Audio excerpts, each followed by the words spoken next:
posé ko fa nga xamante ni moom moo di ca table président bu assemblée. ngir ñu daal ci indi ay réformes à travers benn proposition de loi boo xamante ni def nañ ko. alors foofu it Daouda naka la ñu mën a jàppee lépp démarche yi déjà waaye dikkaat tamit ci historique gu tey article yooyu ñu cité tey ci code électoral ba ñu jàpp ne war nañ cee indi ay soppite. man article yooyu. dama bokk ci ñi nga xamante ne dama jàpp ne articles yooyu dañu waroon disparaître depuis Mathusalem. C'est des articles qui ont été retouchés même du temps du président Macky Sall en 2021 rek. articles yooyu retouché nañ ko. et loolu moo permettre kii di Khalifa Sall. ak Karim Wade ñu mën a bokkaat ci ay élections ak donc articles yooyu pour man c'est des articles yu nga xamante ne comme gars yi li ñuy wax c'est des articles liberticides. Ça fait partie des articles yu nga xamante ne mën na empêcher kenn mu bokk ci ay élections comme nekk élection législative comme nekk élection locale comme nekk élection présidentielle. Il suffit tout simplement que ñu condamné la. là ci benn quantum xam nga 3 mois avec sursis quelle que soit l'infraction bu nga xamante ne moom nga def mu doo bokk ci ay élections même homicide involontaire. D'accord. tey jii nga yor sa oto di dawal par mégarde nga mbëkk nit. yàlla tere ko nit ki faatu génn àdduna ñu jugé nit ki condamné ko à 3 mois avec sursis xam nga condamné ko à des dommages 3 mois avec sursis yooyu suñu appliquer les dispositions là de l'article éliminé article L30 kooku du bokk élection nit ki ñëw ci plateau wax ay wax ñu jàpp ni li mu wax noonu ça porte atteinte à l'honneur et à la considération d'une personne muy diffamation ñu jugé ko condamné ko à 3 mois avec sursis kooku mënul bokk élection loolu daal Ousmane Sonko tey par exemple nga nit ñi attaqué sa mairie. nga riposter xam nga tu tires après tu blesses quelqu'un après blessure boobu daal di wëlbatiku après daal di koy faat mu nekk coup mortel. ñu jugé la ci loolu condamné la ci loolu à une peine de 2 ans mënoo bokk ci ay élection donc il y a beaucoup d'infractions yu nga xamante ne dafa mel noonu yoo xamante ne pour un rien nit ki mën na perdre ses droits civiques et ses droits familiaux. te loolu nag li koy waral mooy ñun suñu Sénégal. dañoo am lu ñuy woowee ay peines principaux am lu ñuy woowee ay peines complémentaires am lu ñuy woowee ay peines accessoires loolu moo nekk suñu ay textes tey boo jëlee par exemple la peine principale pour mu mën koo expliquer de manière terre à terre tey jii man. journaliste là ma def diffamation disons je suis un directeur de publication journaliste directeur de publication ma def benn diffamation ma defee wax la loo xamante ne waxu woon nga dem porter ma plainte bi nga ma porter plainte juge bi daal di may juger daal di may condamner su ma condamné à 3 mois avec sursis loolu mooy la peine principale 3 mois avec sursis 5 millions de dommages intérêts. loolu mooy la peine principale su fekkee ne daf cee toftal ñëw ne interdire nañ la nga exercer les fonctions de directeur de publication pendant 6 mois loolu mooy peine complémentaire tant que le juge ne l'a pas prononcé du appliqué wu. maintenant la peine accessoire xam nga mooy lan xam nga condamné na ma 3 mois avec sursis. condamné na ma disons 5 millions de dommages intérêts. 3 mois avec sursis yooyu nga xam ne daf ma condamné. dafay am effet parce que c'est prévu par l'article L29 du code électoral qui dit que comme kon nañu 3 mois avec sursis du mënatuma bokk ci ay élections. D'accord. mënatuma éligible. loolu le juge n'a pas l'obligation de dire que ni condamné naa la à 3 mois avec sursis par conséquent yow doo bokk ci ay élections loolu la ñuy woowee peine accessoire. Il suffit tout simplement que ni condamnation boobu am ça s'applique automatiquement parce que c'est prévu par une autre disposition de la loi. juge bi jarul juge bi sax di koy wax. jarul mu koy wax loolu mooy la peine accessoire loolu nag mooy problème article L29 ak article L30. soo demee dans des pays comme la France bi nga xamante ne ñun foofu lañu hérité pratiquement l'essence de notre droit soo demee loolu réglé nañ ko depuis 1994 lii ñu am ni moo amoon en France en 1994 ils ont réglé ça il y a plus de peine accessoire en France. Peine principale la peine complémentaire peine principale peine complémentaire lépp juge moom moo koy prononcé. ça veut dire que tey même Sarkozy bi nga xamante ne dañ ko jugé xam nga condamné ko xam nga ñëw ne par exemple dafa def ñaawteef nangam ak nangam pour que mu perdre ses droits civiques il faut que le juge daal di décider que ni kii dafay perdre ses droits civiques xam nga pour x time wala pour nangam ak nangam ak nangam il faut impérativement qu'un juge le prononce je pense que Sénégal foofu la ñu war a jëm loolu foofu la ñu war a dem daal di ne actuellement nii pour que quelqu'un puisse perdre ses droits civiques et ses droits familiaux y a qu'un juge qui peut prononcer parce que boo jëlee suñu ay textes sax daf ne les juges ñoom ñooy ñi nga xamante ne ñoom ñooy les gardiens des libertés loolu suñu ay textes ñoom ñoo ko bind ñoom ñooy les gardiens des libertés à partir du moment où ñoom ñooy les gardiens des libertés ils doivent être les seuls habilités à dire que Daouda Mine Méré def na ñaawteef bu nga xamante ne buñ ko condamné ci ñaawteef boobu war nañ koo xañ également un certain nombre de droits mu koy exercer te loolu même boo jëlee suñu code pénal prévoir na ko à l'article 34 daal di wax ne buñ la condamné ci yenn condamnation yi surtout en matière de crime le juge bi mën na cee toftal xam nga daal di lay condamné à ce que nga perte un certain nombre de libertés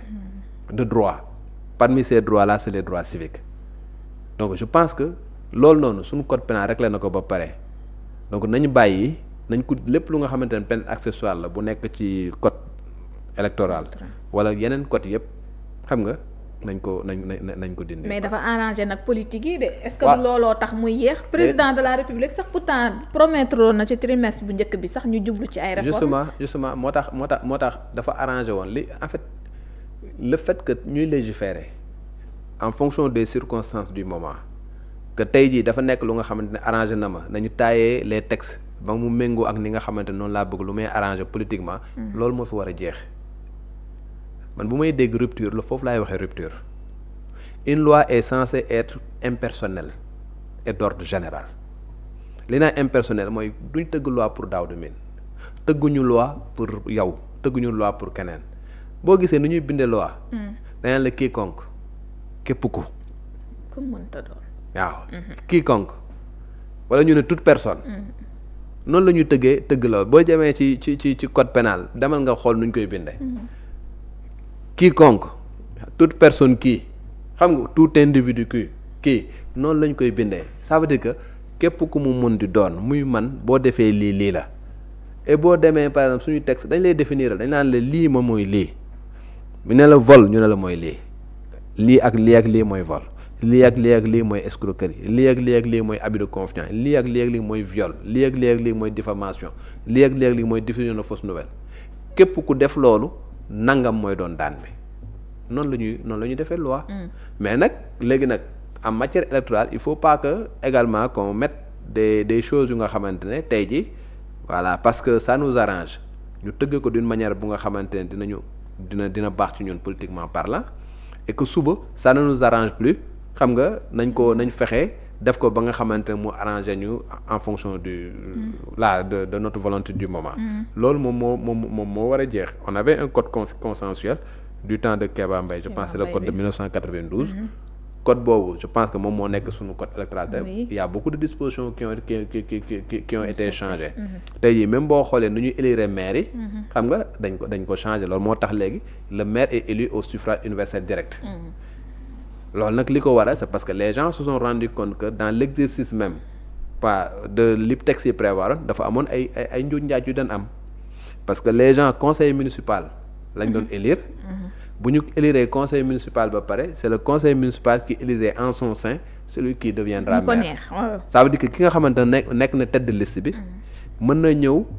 ñu après ñeneen ñi daal def alliance xeex ko ba moom du nekk maire ki nga xamante moo nekkoon 5e wala 6e sur la liste moom mooy wëlbatiku après daal di nekk maire parce que après dafay am jeu d'alliance voilà ñenn ñi sax am na ñu ngi doon accuser ay achat de conscience day am guddi nga dem seeti benn conseiller waxtaan ak moom promettre ko des choses voilà yoo xamante après pour que mu voter la mais loolu nag moom moo tax après les gens ont pensé que ki nga xamante moom mooy diriger la liste bu ñu demee ba voter liste boobu kooku noonu mooy automatiquement le maire et loolu nag il a fallu que qu'il y ait des réformes man je pense que tey jii même la proposition de loi bi nga xamante ne ñoom def nañ ko muy article L29 article L30 c'est pas mal mais moi j'aurais aimé que le président de la République bi nga xamante ne moom moo demandé woon ay assises parce que il a demandé 2 assises assises de la justice ak assises politiques assise politique boobu am na ay réformes yu nga xamante ne proposé woon nañ ko pour mu nekk code électoral tout ça et le président de la République dernier adresse à la nation waxuma bu 3 avril bi de. mais bi mu defoon en fin d'année. en fin décembre. il avait promis. que premier trimestre du mois de l'année 2026. dina am ay textes yu ñu coppi et parmi ces textes là il avait cité le code électoral. loolu moo tax man dama jàpp ne code électoral du doon proposition ay ñaari article ñetti article dañoo war a def toilettage lépp lu nga xamante ne jàpp nañu lu ñu war a soppi la ñu soppi ko une bonne fois pour toutes xam nga daal di avancer nekk ci leneen. pourtant député yi nee nañu en tout cas xaaroon nañ ko man déglu naa benn député. ci jamonoy koor gi mu ne ñu ngi ndéganiku le président de la république. parce que bëgg-bëggam bi dafa fekk si. ñun suñu bëgg-bëgg. waaye bu ñu toogee ba avril. en tout cas yeeyu ci yàbbi si ñun dinañ dem def suñu proposition de loi. puisque projet bi duggul. tey jii li war a mën a yeex. li war a mën a vraiment retarder mbir yi ba yegg si député yi tamit def seen proposition boobee. loolu itam ndax du am lu mu mën a gàkkal. non je pense pas que mu am lu mu gàttal donc c'était pour man li gënoon rafet mooy mu nekkoon lu nga xam ne moom moo ko proposé vu que moom moo demandé woon comme ni ma lay wax ay assises. oui assises yi jox ko ay recommandations mu jëloon recommandation bi daal di koy dëxëñ ci benn projet de loi. daal di koy yóbbu assemblée sax ñu voté ko loolu moom mooy li nga xam moom lañ doon gën a xaar. surtout que posé na un acte muy proposer des gens des personnes na laa koy wax sax les partis politiques les plus représentatifs ici ont participé à ces assises là mu am ay recommandations ñu jébbal ko recommandations yooyu moom ci boppam en tant que njiit mu def discours à la nation daal di wax ni dinaa ko proposer donc on s'attendait à ce que moom si boppam mu proposer pour que ñu voté ko. maintenant. su fekkee ni réellement defu ko ba ñële def proposition de loi boobu ñële bu ñu ko déposé dañ koy mën a voté te bu ñu ko voté également day am obligation mu promulguer ko. waaw. day am obligation mu promulguer ko les textes sont clairs la constitution en fait ne lui donne même pas le choix en fait. ak tey boo jëlee tey dama suñu constitution nga xool les articles 71 ba 75. mi ngi expliquer c'est le président de la République moom mooy promulguer les lois ça c'est ça ce sont ses prérogatives mais tey bu assemblée nationale daal di voter une loi ba pare daal di koy yóbbu pour mu promulguer ko dafa am benn délai de recours bu nga xamante ne dafay am donc député yi am nañ possibilité 1/10 des députés am nañ possibilité daal di saisir le conseil constitutionnel pour xool ndax loi boobu ñu voté c'est conforme à la constitution moom président également am na possibilité saisir le conseil constitutionnel. léegi bu fekkee ni délai boobu jàll na le conseil constitutionnel addu ci daal di wax ni c'est conforme à la constitution wala boog y a pas de recours ba délai ba jeex. day am obligation dans les 8 jours mu promulguer loi bi. kon ñii xalaat ni jafe-jafe promulguer ndax mënuñu dab ak. moom laa lay expliquer dama lay expliquer li nga xamante ne article yooyu loolu la wax léegi dans les 8 jours ça veut dire que voie de recours yi passé na. conseil constitutionnel soit addu na ci daal di wax ni c'est conforme à la constitution wala boog kenn saisir ko ba délai ba jeex. délai ba bu jeexee le président day am obligation promulguer la loi dans les 8 jours durant les 8 jours nag su fekkee ne moom d'accordul ci contenu loi bi am na droit mu envoyé waat loi bi assemblée nationale en seconde lecture. D'accord. seconde lecture mooy dafa am yoo xamante ne gis naa ni war nañ koo soppi leen lii après ngeen voté ko léegi nag député yi bu ñu voté waatee cette fois-ci loolu député yi mënuñu ko bañ. mais cette fois-ci député yi bu ñuy voté ce sera pas à la majorité absolue c'est à la majorité des 3/5 lay doon moom la texte bi wax mais loolu su fekkee ne ñoom voté nañ ko waat ba pare après la seconde lecture le président dafay promulguer su promulguer c'est le président de l'Assemblée nationale qui promulgue. Donc article 75 de la Constitution donc il y a pas possibilité véritablement de blocage parce que blocage boobu nga xamante ne le président mën na koo def la loi la règle ba nga xamante ne bu naree am c'est le président de l'Assemblée nationale qui va substituer au président et qui va promulguer la loi et ce sera une